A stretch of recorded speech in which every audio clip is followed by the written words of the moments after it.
You've been at MasterCard for 20 years. I have.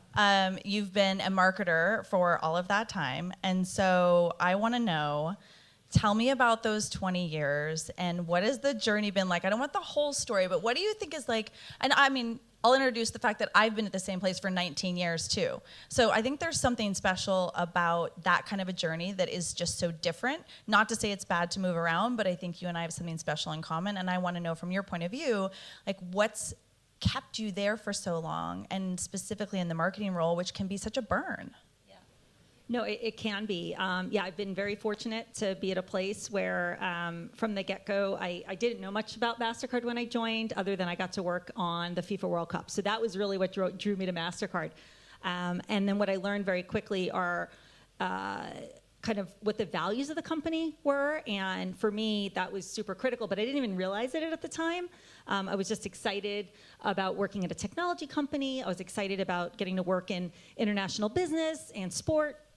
But really, as time went on, really got to see that it was the relationships and the opportunities that the company affords you. They're very proactive in moving around the organization. They're very proactive in providing opportunities to do stretch jobs and work with other departments and things like that. So for me, it was the ability to explore.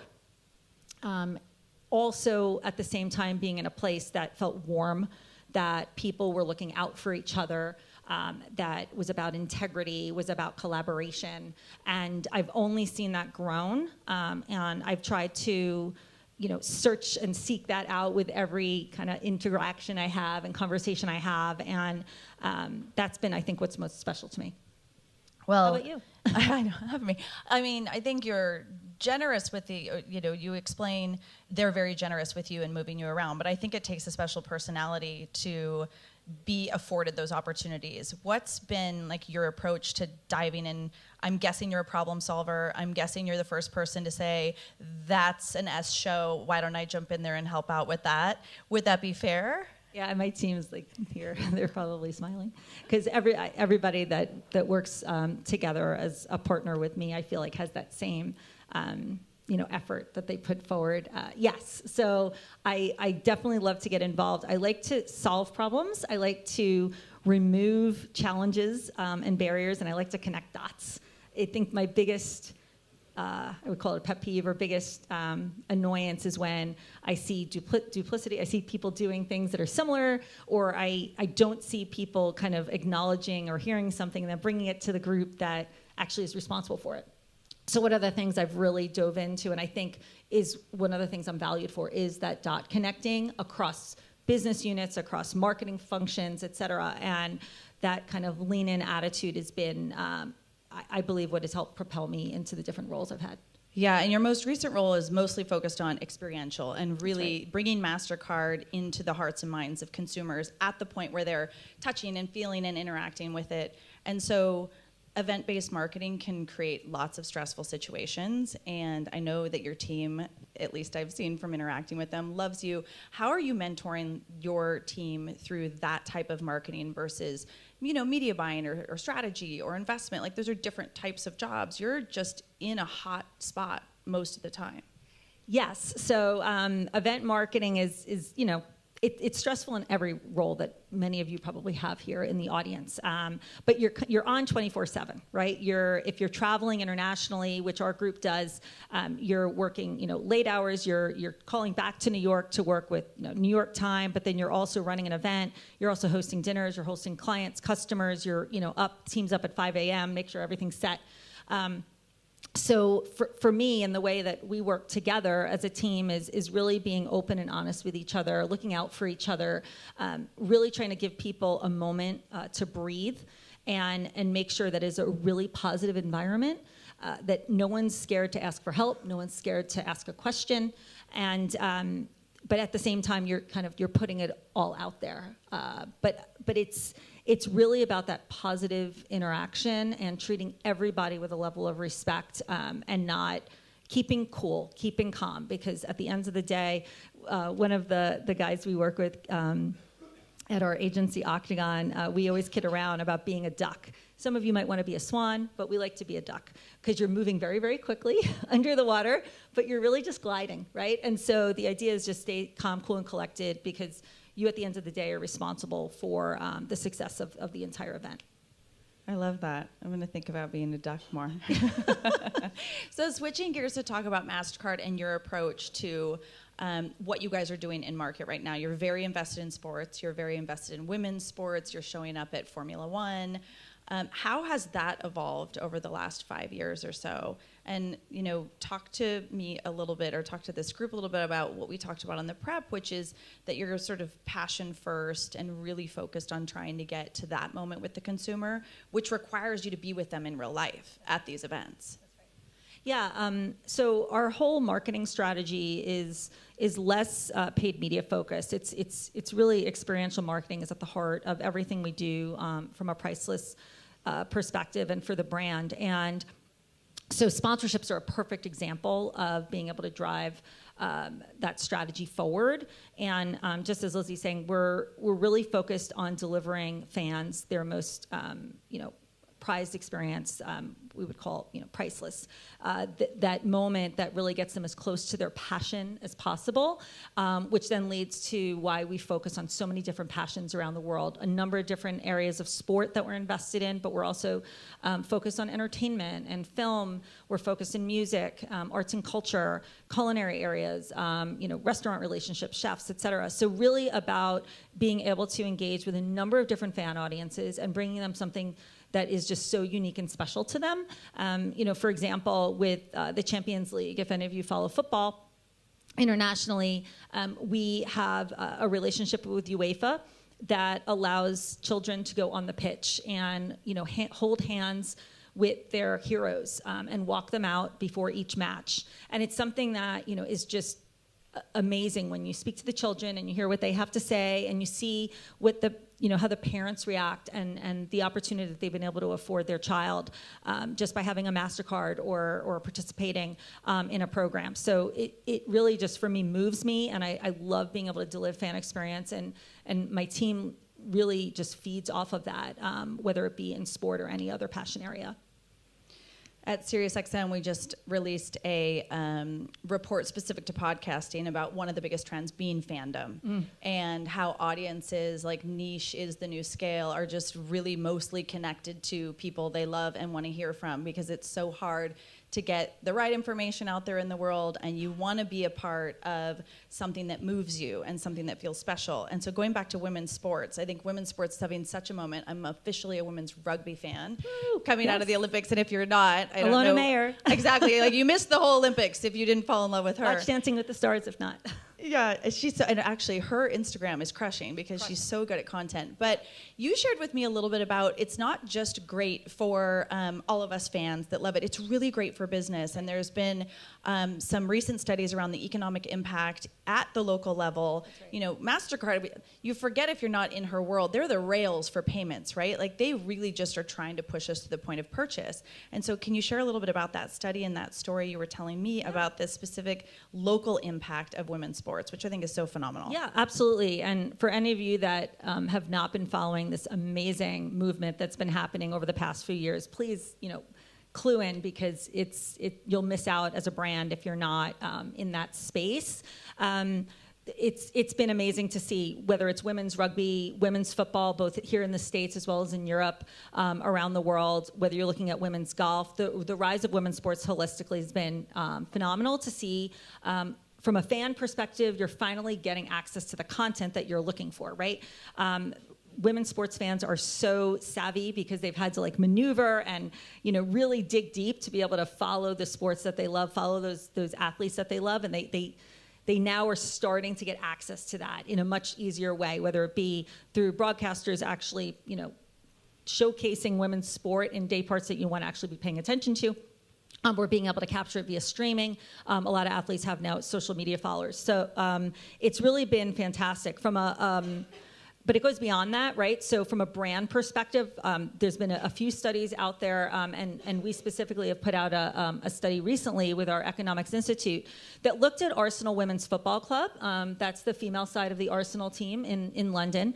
And they now have had the opportunity to play at the Emirates, which is where the men's team plays. And they've had a number of different matches there. And what we've been doing is looking at what is the economic impact that those fans are bringing the small businesses in that part of London. And we've been able to see double-digit growth for the small businesses that are really benefiting from all of the pre-game purchases, whether in retail, food, beverage, et cetera, but also post. They're hanging out after. And what's amazing, too, is it goes beyond the bars and restaurants because people are bringing their families to the games. It's not something that you would normally see, that kind of volume of families and young women attending a men's Arsenal match. But the accessibility that's provided right now on women's sport is really able to bring a whole new set of eyeballs, a whole new set of attendees that are really benefiting the environment around them. I love that. It's very exciting. And it is good for business. If you didn't see the Angel City acquisition, like you can build a very, very positive business in women's sports these days. Right. So connecting that to within the company, you're not just leading in your role as marketing, but you're really connected to a lot of different causes, and specifically DE&I within MasterCard.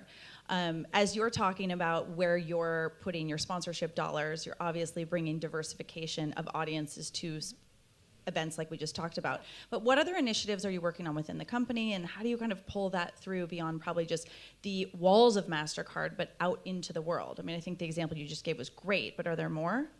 Yeah. So again, really excited about what we do at MasterCard. 1, for our employees, 2, for society, and 3, for the larger marketplace. And what we've been able to do internally, a few years back, we moved to pay equity for women and men at the company. And so for a dollar to man, a dollar to a woman, which is fantastic. And we've gone beyond that to now provide programming for women who are either looking to get back into the office after having children and being out of work for a while, but also for all sort of levels of the organization. There's mentorship, there's sponsorship, there's training, there's classes on breastfeeding. There's really the whole gamut of what it means to be a woman in business, and both from a professional perspective with training on speaking and things like that, as well as how to manage your life kind of at home. That said, we also take that thinking to what we do in society and in supporting a lot of women's small businesses and programming that's going to really elevate them all around the world in their specific markets that they live in. Tools, digital tools. We create partnerships with different companies that provide more access to people so that we can have everybody rise together.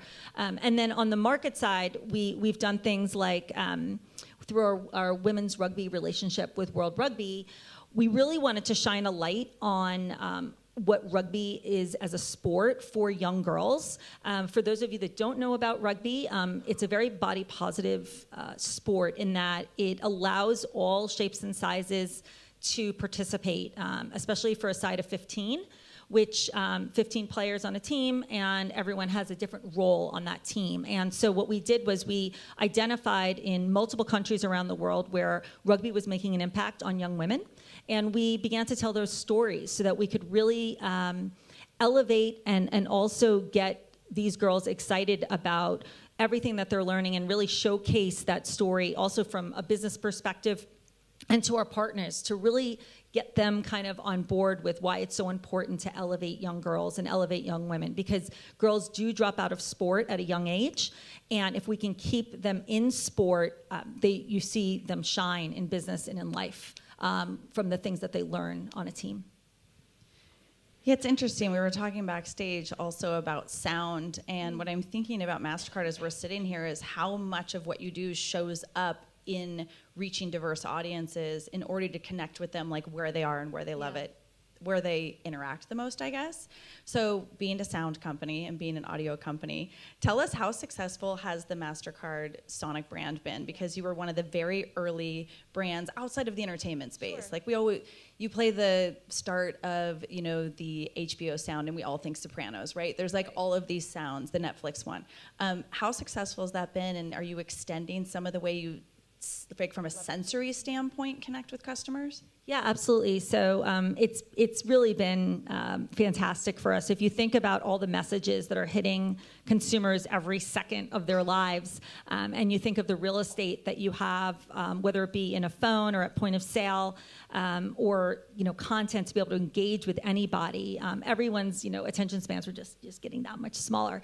So for us, it's about how can we reach the consumer in as you said, in a multisensory way. And we started with sound. We actually started with removing the word MasterCard from our logo and just moved to a symbol logo. And that allowed us actually more real estate even within a digital space, if you can imagine.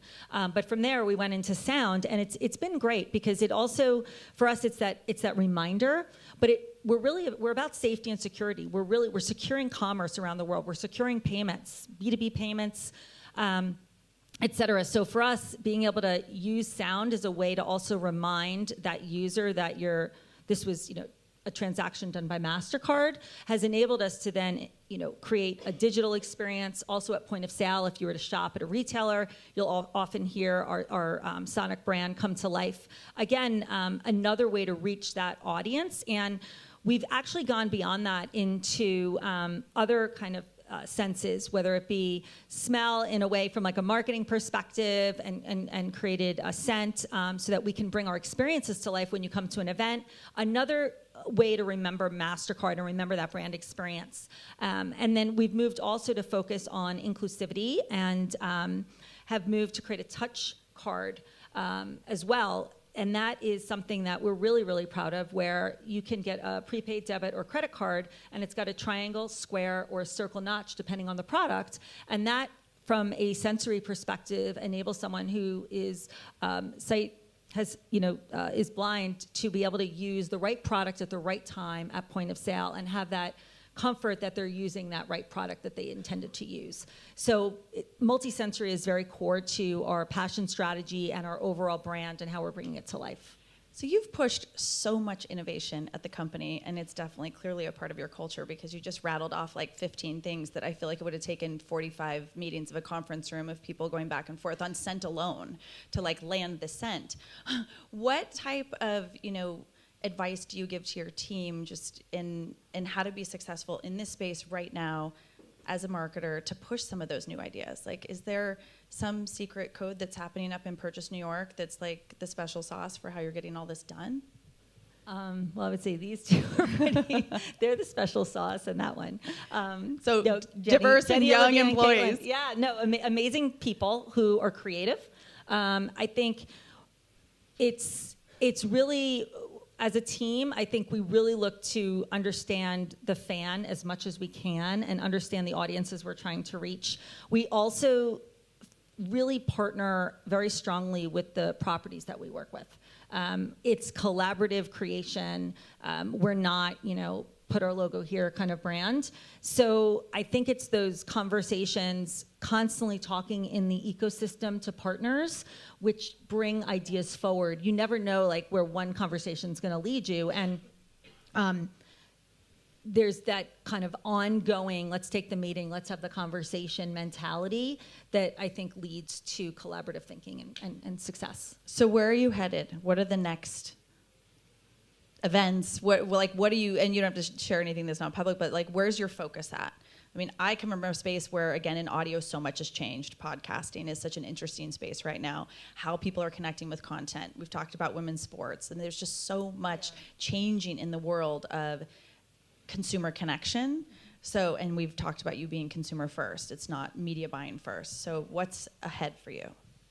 Yeah, I mean, passion is at the center of everything we do. And so as we kind of evolve, we're looking at other passions to enter. You probably saw we just moved into motorsports.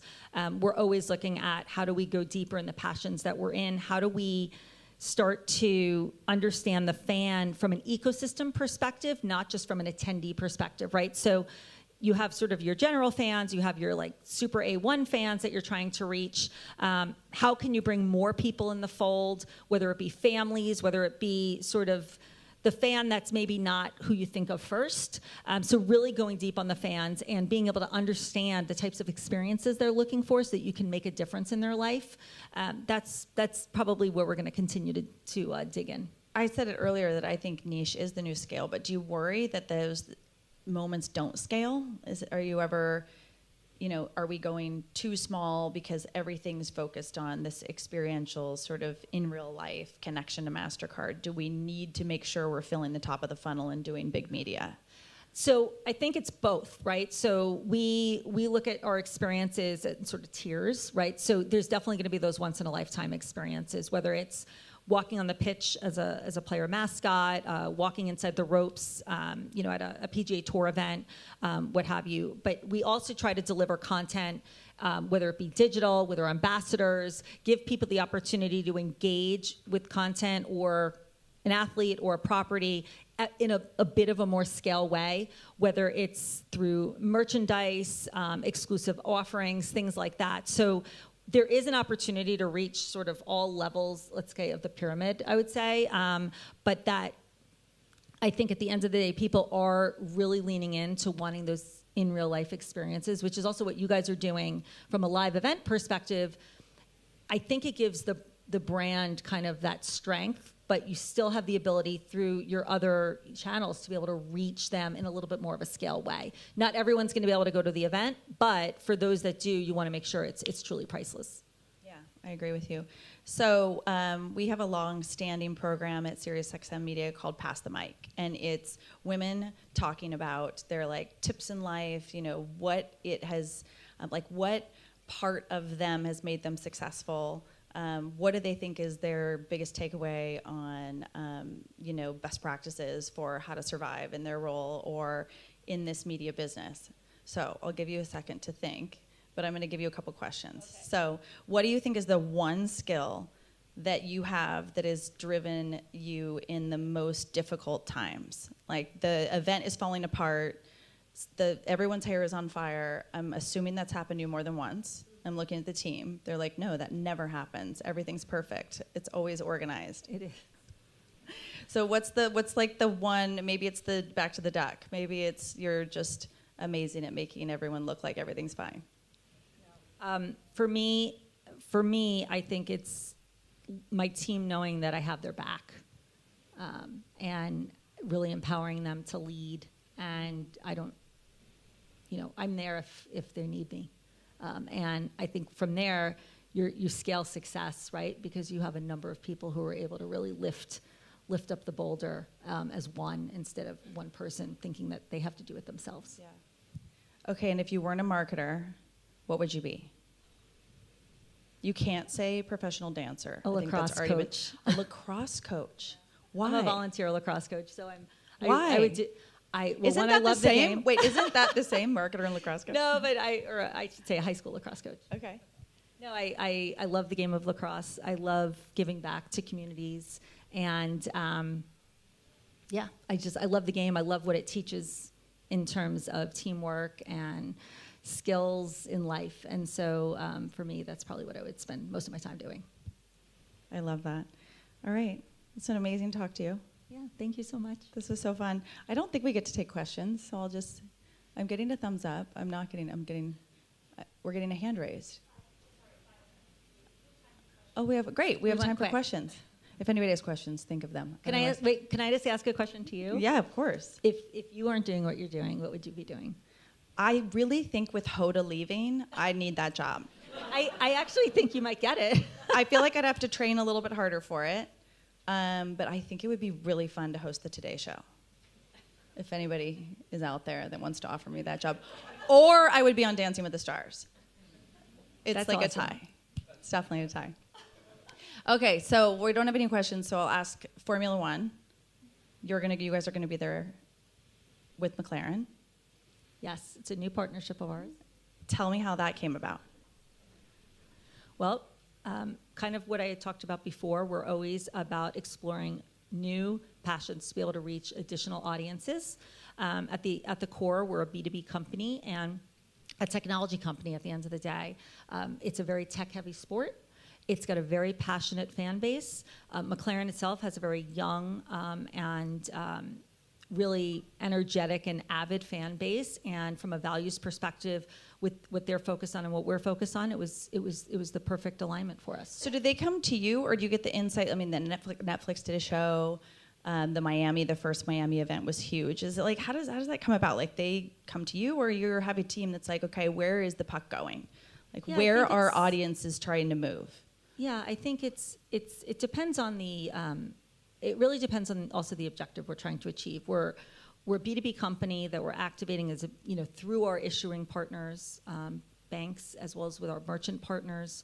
We also have a B2C angle to keep brand health strong. So in this instance, there's relationships and conversations, but we're always mining for that next passion to ensure that we're reaching people in their full self, right? Because you might be a huge soccer fan, but you also might be into motorsports, you might love cooking, you might be into hiking and yoga. So really that community angle and really like attacking new audiences and thinking about where our business is going and how we're looking to sort of represent ourselves is what's driving a lot of the conversations that we have. Are there any trends that you're looking at right now that we might not be looking at that MasterCard is finding interesting? We talked about women's sports, but I feel like that trend is already here. Yeah, I think that it's women's sports. Just overall, like what's exciting is our Economics Institute is kind of focused on trends and bringing those forward to show kind of where things are moving in society, whether in market that we know like the United States or in other countries. So whether it's women's sports, whether it's personal care, health, wellness is huge. And we've seen like really strong interest from a consumer perspective on wellness and being able to deliver wellness as a brand. Not necessarily us per se, but it's something that is not going away. The taking away the stigma of mental health as well. I think there's just this acceptance and opportunity. I think also depending on the brand category for companies to really help people engage and provide value back to those audiences. Wellness is very interesting. I don't know how you show up in wellness. Yeah, I mean, I think there's different ways. We, through Priceless, we try to deliver. You could solve menopause. Different content. Think we would be onto something. All the guys in the room are like, did she just go there? Watch, There's now your Instagram's going to be out. full of menopause content, and I can't wait for it. I'm going to keep saying Wait for it. But yeah, I'm going to say it again and again. Last night I was at the Hall of Achievement reunion event, and we were randomly talking about it, and then two guys texted me. They're like, great, can you stop talking about that? My entire feed this morning is all about menopause content. It really is a mental health crisis, though. Yeah. We talked about this in the prep call, which is why it's kind of funny now. Yeah, exactly. We're like, if MasterCard could just solve that would be great. Then life would be great. Life would be great. Okay, well, I do think we're actually now out of time. Thank you so much. Thank you. You're the best. Really great to meet you in person. And I hope for so much luck for MasterCard, because I know you have one of the hardest jobs, and you just like effortlessly got up here and talked about how you achieved such success with experiential marketing, which we know is so hard. And it's not me, it's a team. I'll tell you, that's the one thing. It takes a village to do what we all do, and so, work with great people, and then all will be good. We'll end on that. Work with great people. Thank you.